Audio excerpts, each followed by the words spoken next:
Quel est le lieu qui est à la fois lié à Victor Hugo, à l'affaire Dreyfus, à la première action de résistance des étudiants dans Paris occupé, au groupe de résistants du Musée de l'Homme, à Jacques Bonsergent, à Gabriel Péry, à Honoré d'Estienne d'Orves, à la libération de Paris, à la Haute Cour de justice, au casier judiciaire. Ce lieu est aujourd'hui dédié à la recherche en sciences humaines et sociales. Il est au cœur de Paris.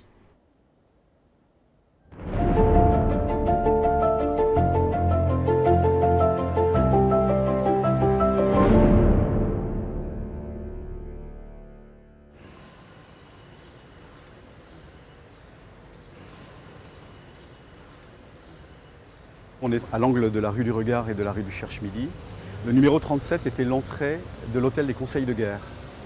Donc cet hôtel a été mis en place par le ministère de la Guerre en 1800. Et auparavant, c'était un hôtel particulier qui a eu différents propriétaires et qui à chaque fois prenait le nom du propriétaire. Nous sommes donc exactement en face du numéro 37 de la rue du Cherche-Midi, qui était l'entrée de l'hôtel des conseils de guerre. Et derrière nous se trouvait le 38, l'entrée de la prison militaire du Cherche-Midi, prison militaire de Paris, encore appelée maison d'arrêt et de correction militaire. Nous sommes précisément au 36 rue du Cherche-Midi, à l'angle de la rue du Cherche-Midi et du boulevard Raspail. C'est là qu'était l'entrée des tribunaux militaires de Paris, après le percement du boulevard Raspail en 1907.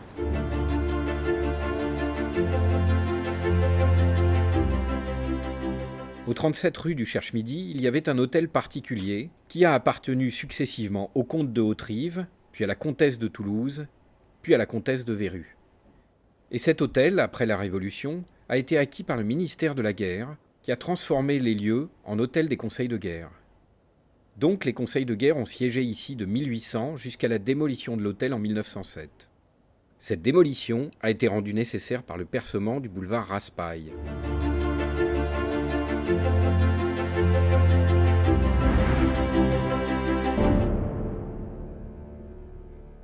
Une page de la littérature s'est jouée à l'hôtel des conseils de guerre.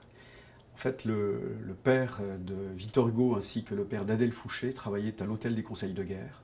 Les deux jeunes se sont mariés, le repas de noces s'est déroulé dans la salle des conseils de guerre et les premières années de mariage de Victor Hugo et Adèle Fouché ont eu lieu à l'hôtel des conseils de guerre avant qu'ils ne déménagent au 90 rue de Vaugirard.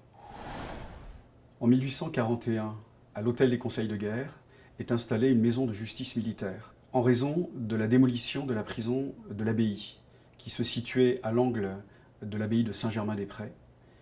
Cette abbaye a été rasée en raison du percement du boulevard Saint-Germain et donc installée dans l'hôtel des conseils de guerre. Et cette maison de justice militaire était nécessaire pour y interner les prévenus en attente de comparution devant les conseils de guerre. Cette maison de justice militaire a donc fonctionné de 1841 à 1907, date de la démolition de l'hôtel des conseils de guerre. Au 37 rue du Cherche-Midi, après le percement du boulevard Raspail, a été construit à l'emplacement du porche d'entrée de l'hôtel des conseils de guerre un central téléphonique, central litré, dont il ne reste aujourd'hui comme trace qu'une sculpture sur laquelle on peut lire « J'écoute ». Et le porche lui-même a été conservé, il se trouve dans le parc du château de Jeure, dans l'Essonne, actuellement. Sur cette photo du 37 rue du Cherche-Midi, une photo de la cour intérieure de l'hôtel des conseils de guerre, on aperçoit l'envers du porche d'entrée. Et par-delà le mur d'enceinte, on aperçoit sur la droite en arrière-plan la façade de la prison militaire de Paris, au 38 rue du Cherche-Midi, qui était une maison d'arrêt et de correction militaire pour les longues peines au-delà de 2 ans. Au 38 de la rue du Cherche-Midi se trouvait un couvent, le couvent des Filles du Bon Pasteur, qui a été mis en place sous l'Ancien Régime. Puis, après la Révolution française, les biens ont été confisqués par le ministère de la Guerre et les bâtiments ont été convertis en manutention militaire, en magasins d'habillement, jusqu'à leur déménagement pour le quai de Billy. Puis a été construite la fameuse prison militaire du Cherche-Midi de 1847 à 1851. Elle est rentrée en service en décembre 1851.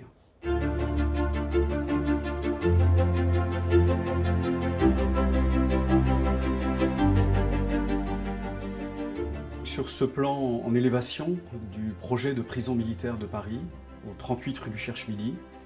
On y aperçoit en façade les bâtiments administratifs qui sont parallèles à la rue du Cherche-Midi.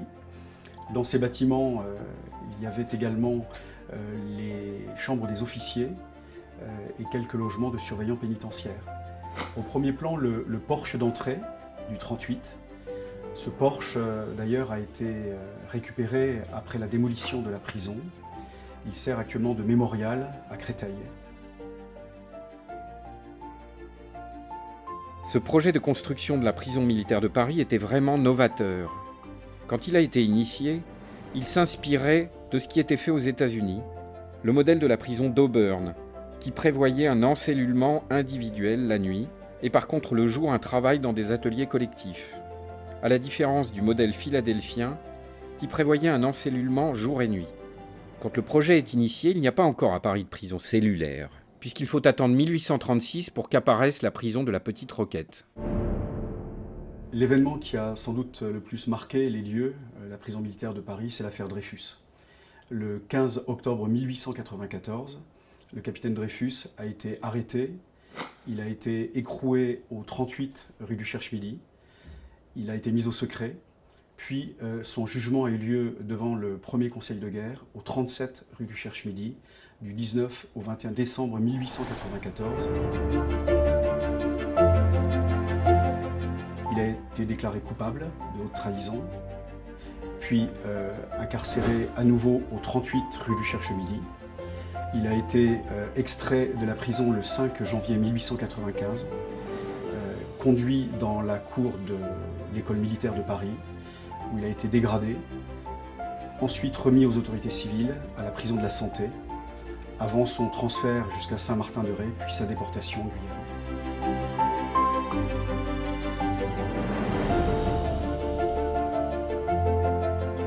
Un événement qui a marqué les lieux, le 38, rue du Cherche-Midi, c'est l'exode de la prison militaire de Paris, le 10 juin 1940.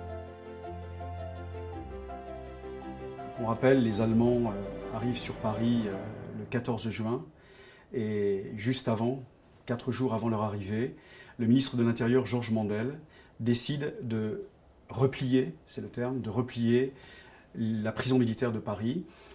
Alors, cette prison militaire est constituée d'environ 300 personnes ici sur le site, mais également d'une annexe de 1529 prisonniers qui se trouvent à la maison d'arrêt de la Santé, en raison du grand nombre d'arrestations de communistes après, bien sûr, la dissolution du parti. Entre le 10 et le 12 juin 1940, la prison est vidée de ses occupants et de son personnel et emprunte les routes de l'Exode, jusqu'à Orléans dans un premier temps. Puis, arrivé à Orléans, c'est la confusion totale. Les prisonniers sont, dans un premier temps, regroupés dans le camp des Groux, près d'Orléans. De là, une partie du convoi, le convoi se scinde en deux. Une partie va en direction de Montargis, jusqu'au camp de Sepois, dans une ancienne verrerie. Une autre partie descend jusqu'au camp d'Avorde, dans le Cher, près de Bourges. Arrivés au camp d'Avorde, les deux convois se rejoignent et sont transportés en bus de la TCRP. Ils prennent la direction du sud-ouest, en direction de Bordeaux. L'essentiel du convoi poursuivra sa route toujours plus au sud jusqu'au camp de Gurs, où ils arrivent le 21 juin 1940. Il y a eu peu de témoignages de cet exode pénitentiaire, mais parmi les rares témoignages, on peut citer celui de Louis Lecoing, père du statut des objecteurs de conscience en 1963, mais également le récit de Léon Moussinac, qui a fait l'objet d'un livre, Le radeau de la Méduse.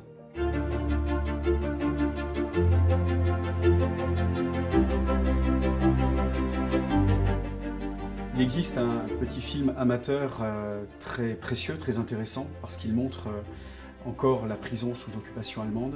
On y voit des sentinelles, des soldats allemands qui font les 100 pas devant le mur d'enceinte. La particularité du Cherche-Midi, c'est que c'est la seule prison parisienne qui a été entièrement sous commandement allemand. Donc les autorités allemandes ont occupé les lieux dès le 14 juin 1940, jusqu'à leur départ précipité le 23 août 1944.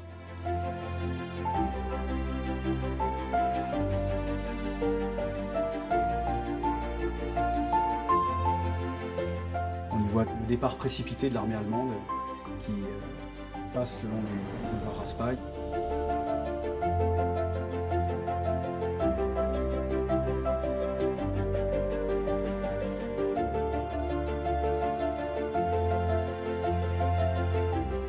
Et la création même de barricades.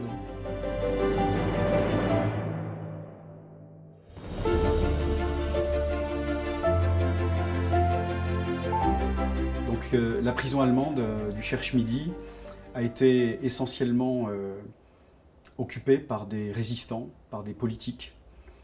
Certains d'entre eux ont été extraits de la prison, puis interrogés, torturés. Quelques-uns emmenés au Mont Valérien pour y être fusillés. Le 10 novembre 1940, un civil, Jacques Bonsergent, ingénieur des arts et métiers, un jeune homme de 28 ans, se trouve mêlé à une bousculade avec des soldats allemands. Le 10 novembre, donc, il est arrêté, écroué à la prison militaire du Cherche-Midi, au 38 rue du Cherche-Midi. Puis jugé le 5 décembre, il sera condamné à mort pour acte de violence envers des membres de l'armée allemande. Puis il sera fusillé pour l'exemple le 23 décembre 1940 au fort de Vincennes. Jacques Bonsergent sera le premier civil exécuté, fusillé à Paris. Le 11 novembre 1940, quelques milliers de lycéens et étudiants bravent l'interdiction et du commandement allemand et du régime de Vichy et décident d'aller sur la tombe du soldat inconnu pour crier leur hostilité au régime en place. Cela donne lieu à environ 200 arrestations. Ces jeunes sont répartis dans les prisons parisiennes, Fresnes, La Santé, mais également le Cherche-Midi. Leur incarcération, pour certains, durera 1 mois. Ils y auront été torturés, pour certains d'entre eux. Le 23 août 1944, les Allemands quittent la prison militaire de Paris et ne laissent derrière eux aucune archive de la période d'occupation. La prison ne sera à nouveau réappropriée par l'autorité militaire que le 1er novembre 1944. Et vraisemblablement, du 23 août 1944 au 1er novembre, la prison servira de lieu d'internement par les maquis de personnes issues de l'épuration. Puis, des prisonniers de guerre allemands vont être écroués au Cherche-Midi à l'issue de leur procès.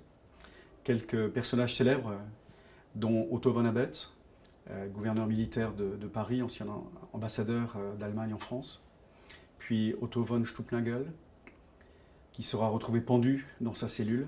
Également Kurt Gerstein, dont le parcours donnera lieu à l'écriture d'une pièce de théâtre, puis à la réalisation d'un film, Amen, par le réalisateur Costa Gavras, sur le parcours de cet Allemand qui aurait dénoncé l'extermination des Juifs dans les chambres à gaz auprès du Vatican.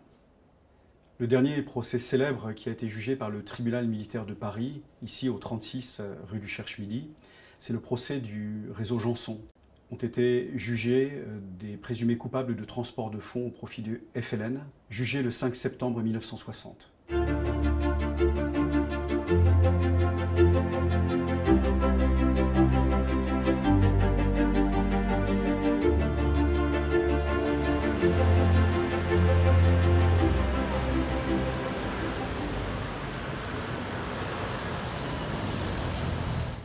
Nous sommes donc là précisément dans les lieux du Conseil de guerre qui sont devenus tribunaux militaires. Alors Conseil de guerre à partir de 1907. Rappelons que l'hôtel des Conseils de guerre qui se situait juste en face, à l'angle de la rue du Regard et de la rue du Cherche-Midi, au numéro 37, quand le bâtiment a été rasé en 1907 pour le percement du boulevard Raspail devant, eh bien, les Conseils de guerre ont déménagé ici, au 36 rue du Cherche-Midi. L'entrée était au niveau du pont coupé, du coin de la rue du Cherche-Midi et du boulevard Raspail. L'entrée des conseils de guerre puis du tribunal militaire se faisait là.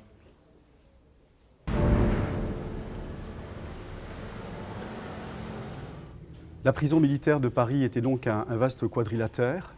Les bâtiments administratifs étaient situés parallèles à la rue du Cherche-Midi. Ici, nous sommes à l'angle du boulevard Raspail et de la rue du Cherche-Midi. C'était donc une aile avec des cellules qui donnaient sur le boulevard Raspail. Et il y avait donc 3 autres côtés qui étaient également consacrés à des cellules pour les détenus.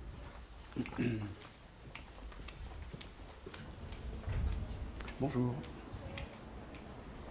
Une légende circule à propos du mur situé en contrebas de l'église Saint-Ignace, dans le patio de la Maison des Sciences de l'Homme. Cette légende voudrait qu'aient été fusillés sur ce mur des prisonniers du Cherche-Midi. Or, cette légende ne tient pas, pour la simple raison qu'il y avait à la place une aile de la prison. On rappelle que c'était un quadrilatère avec 4 ailes et 2 cours intérieures, une cour pour les condamnés et une autre pour une cour disciplinaire. Donc il ne pouvait y avoir un mur des fusillés à cet emplacement.